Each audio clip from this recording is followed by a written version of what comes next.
about getting as fresh as you can in 1 week. I felt the same way with Hamilton and their situation. And you're right, if something happens to number 4 in the second half of this game, what a pump. Eddie Johnson just hit the corner. And it's all going Saskatchewan's way, a 43-yarder right into the coffin corner. Wow, it's a game of inches, and that was inches away. I mean, that's you can't do it any better.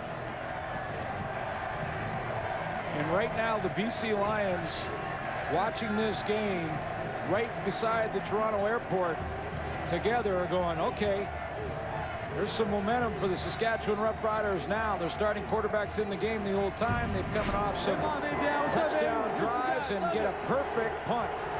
Special team player for Saskatchewan said he figured he got the nod because of the mustache. Might have got for a punt like that. Porter trying to dig the Eskimos out of a hole here. Tad Cornegay and Jarrell Freeman on the stop. That's a Glenn Suter special. November, baby. November. November. Love you guys. Fellow Stashers out there. Mom, Dad, love you guys. I never went with the full down the side Fu Manchu look. That one's groomed. That one, he's working on that.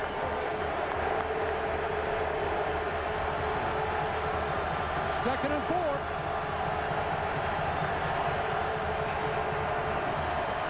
From his goal line, can't find anybody. In trouble, and goes incomplete. Last 4 possessions, a turnover, and 3 2-and-outs for the Edmonton Eskimos. Yeah, and what do they do now, Chris? I mean, where the ball is marked, they're going to look at likely giving up a safety here. They're punting into the wind, which means Ryan Greismullen is going to catch this football right around the Edmonton 40 if they decide to kick it. And Chivoni has an 18-yarder and a 33-yarder. That's automatic field goal range, basically. And I'm guessing here Edmonton will give up the safety. It would make it 15. Although they can ill afford to give up any more points, but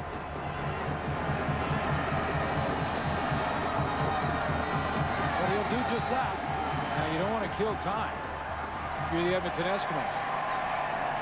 Well, he wants to kill time against the win. Yeah, but it's not a win that is affecting the throwing motion of the quarterback right now. I mean, this is, you got to make up big time points. Remember, playoff hopes on the line here. The Edmonton Eskimos have got to win this game to get in. If they don't, the BC Lions are in the playoffs.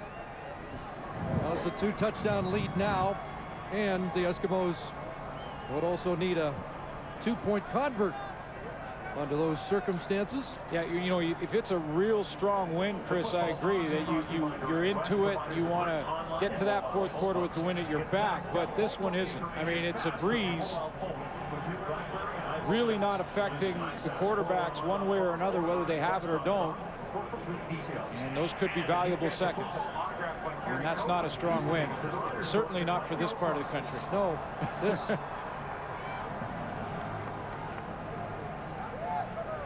I mean, we had a win game last night in Winnipeg that clearly dictated the strategy of the game, but certainly a much different weather environment here for this game, and we can only hope we can get a repeat a week tomorrow in the Western Semi.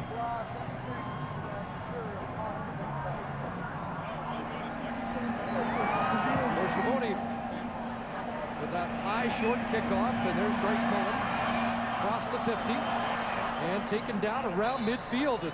And again, Darian Durant leads the offense out with great field position, and that's been with the last 4 or 5 possessions now. That's just interesting to me. You know, it really is. And I wonder, Darian Durant's trying to get the call right now from the sideline in that speaker system in his helmet. I wonder if this is his last series. You know, with his yardage today, and again, it's individual stuff that's not as important, but he's approaching 5,500 yards on the season. Little mix up there as Cates bumped into Durant. Was that ball caught? I think it hit the carpet, and they're ruling it incomplete. Yeah, there was a mix-up because the Eskimos went with a safety blitz. It looked like Wes Cates tried to step up to make a block. He ran into Durant, which really adjusted or disrupted his throwing motion, so that ball went down low and one hopper. So no catch, 2nd and 10.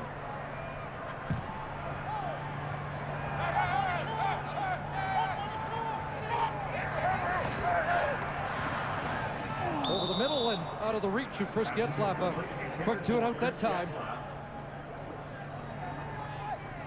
Jason Nugent coming in as that extra defensive back for Edmonton this time is going to come on the pressure here from the backside, and this is one of the reasons that you never know when a player you're going to send pressure. Your Edmonton playing for your playoff lives. If one guy rolls into the legs of the starting quarterback at this point.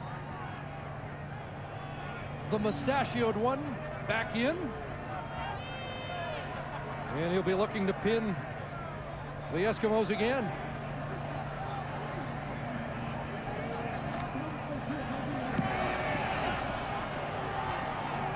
Armstead at his 10.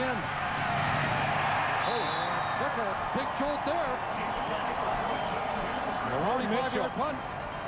LaRon Mitchell, Chris, in the kicking game.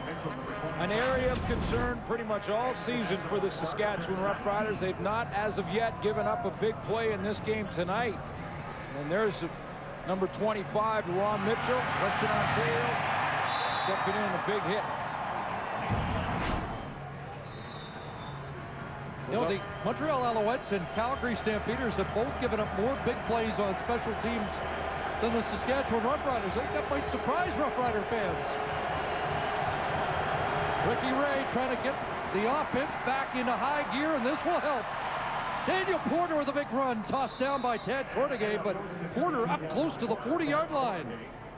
Cornegay at the end of that play had to be careful not to get the horse collar tackle penalty. He was coming from behind, and it really changed the direction here for Daniel Porter to bounce it to the right. That play looked like it was designed to go the opposite way, but you can see Cornegay moved his hand from the middle of the back of the shoulder pads to the outside to avoid the penalty and some more yards. 88 yards for Porter in the game.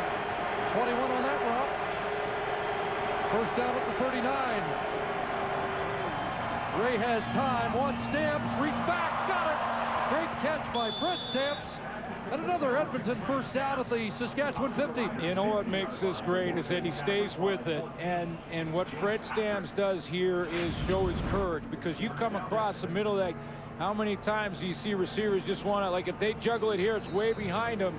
Now they're thinking, I've got exposed ribs into that middle. Someone's coming in from that middle, exposed ribs, but he hangs on, he sticks with it, comes up with a catch. His best game was here early in the season, 12 catches, 213 yards. Porter got away from Murphy. Lance Frazier can't bring him down, and Daniel Porter makes 6 or 7 when he should have been stopped for a loss. And he's working towards his 4th straight 100-yard game, and he gets this all by himself here. Montez Murphy is going to get great penetration, and looks like he disrupts the play completely there. Almost out of face mask, too. Then he gets some help on the outside. Lance Frazier misses. A good spin move there by Daniel Porter. He gets all that on his own. 8 yards away from his 4th straight 100-yard game. Last Eskimo to have 4 straight, John Avery, 2002. Final minute, 3rd quarter. Eskimos trying to get back in it.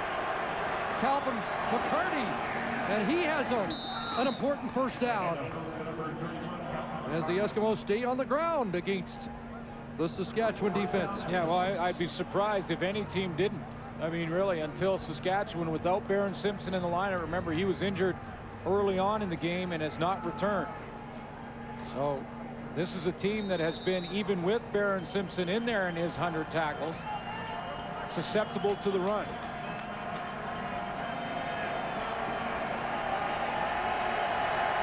Eskimos began this drive at their own 18-yard line. First down at the Rough Rider 40. Back in the hands of McCarty to the 35. And we'll have time for one more play in this third quarter. It also allows your offensive line, Chris, to just lean on that front hand and drive off and do some good run block. You see them congratulating each other. Big Patrick Kabongo there and Greg White there. Yeah, this is where it gets fun for the O-line. Chris Schultz will tell you that. They get to lean on that front hand and go attack somebody rather than catch them when they're trying to pass protect. New offensive line coach Tim Princeton loves that running game because he's a former offensive lineman. Greg White, Edmonton, a youngster in his second year. The Eskimos had to use their timeout here. And that is something that will concern the coach. Well, an issue there. You remember they have communication. The coaches can talk to the quarterback, but Ray was looking at that wristband. Some of the ways they'll do that is they'll have numbers. The plays will be numbered on that wristband so that the communication comes in. It's just a number. You got number 27, play 27. He looked down, but when he saw the play and the personnel in the field, it didn't jive, so he had to call the timeout there. Could be costly though. That's a team coming from behind that may need that. That's one you'd like to have when you're down in the final 3 minutes. But this is a crucial drive, and if they didn't have the right play, they basically had to do it. Trying to keep it going, 2nd and 5. Time to go deep, looking for Jamaica Rector. Incomplete. Big play there by Byron Bullock, who we talked about early, atoning for that penalty in the first quarter. End of 3 quarters at Mosaic. Down a little, but they went back to the running game, and now over 100 yards rushing as a team. 27-3 run for the Rough Riders, who scored on 3 consecutive series, trying to snap this 4-game losing streak. And I know you're curious how much more we'll see of Darian Durant here in the fourth quarter. Well, I know Ken Miller's philosophy is to play his guys, but I'd be surprised to see him in the fourth, although I was surprised to see Kevin Glenn in the game before go start to finish as well. Edmonton Eskimos, on the other hand, absolute desperation for them. Schiavone from 42 yards out to start the fourth quarter. And he has missed to the right, and it's going to be brought out by Grace Mullen. Looking for a crease. And out to the 15-yard line. So it remains a 15-point lead. And it remains Darian Durant at quarterback for the Saskatchewan Roughriders. And I know BC Lion players, coaching staff, and fans are watching saying, don't quit saying take Darian Durant out of the game. Ken Miller told the media yesterday we're going to play the majority of our players most of the game. I am a little surprised that Ryan Greismullen tried to run that out of the back of the end zone. So they start at the 15. And they swing it out to Cates. And not much there for Wes Cates as Mo Lloyd, the former Rough Rider, middle linebacker, has the tackle. Makes the tackle. Riders get a yard on the play, 2nd down and 9. Brings up 2nd and long.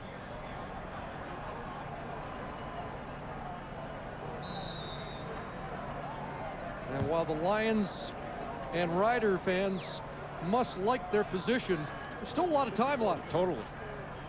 Lots of football to be played. Especially if the Eskimos get a stop here. Here comes pressure. Durant steps up. Buys some time and has to take off. And he'll have to take a hit. TJ Hill brings him down, and he'll be close to the first down, but that's the kind of situation you want him to avoid. Well, that's what I'm talking about, and it doesn't matter if it's Anthony Calvillo in Montreal or Kevin Glenn or Darian Durant, any of these quarterbacks who can't improve their position in the playoff hunt with a win, to take hits like that in the open field, I really believe you're rolling the dice. But They're going to be close enough that Ken Miller could decide to go ahead here. This even is an interesting decision. It's a few chain links short, which you'd think it'd be automatic, except they lead by 15 and they're inside their own 25-yard line. It looks like they have no intention of sending the kicking team on, though.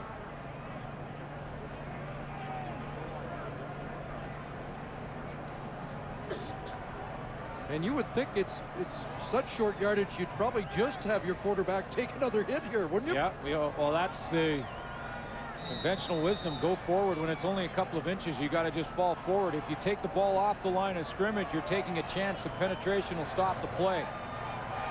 Don't have to go too far. And he didn't. But he looked like he broke the plane of the 25, which should be enough. You know, one of the reasons that teams over the last few years have gone to their backup quarterback in situations like that is because too many quarterbacks were getting hurt on short yardage plays. They get into that pile and there's a lot of twisting and turning going on, and defenders coming over the top trying to take free shots, and you can lose your quarterback in a short yardage situation like that. So first down, up at the 25-yard line. And the wide side throw, there's Getzlaf jolted, and they're going to rule it a catch. And pushed out by Weldon Brown. You know, like the Fred Stamps catch, this one's not over the middle, it's at the sideline, but Chris Getzlaf has to make the same decision here. He's going to expose himself. He's got to go up and get it, and he exposes his ribs. He knows he's going to take a shot. He was knocked out of bounds. And I guess according to the official, he would have come down inbounds without the hit. So Getzlaf 55 yards away from 1,000. After that 11-yard pickup, and they hand it off to Dressler. Turns the corner and has another first down. Rod Davis edges him out at the 47-yard line.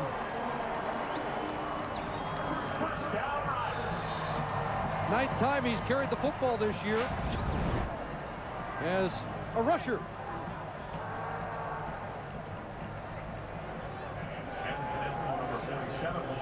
Little underneath handoff. He's got Wes Cates out in front of him. He's got to beat one guy, Kenneth Petway, in order to get the corner, and does it.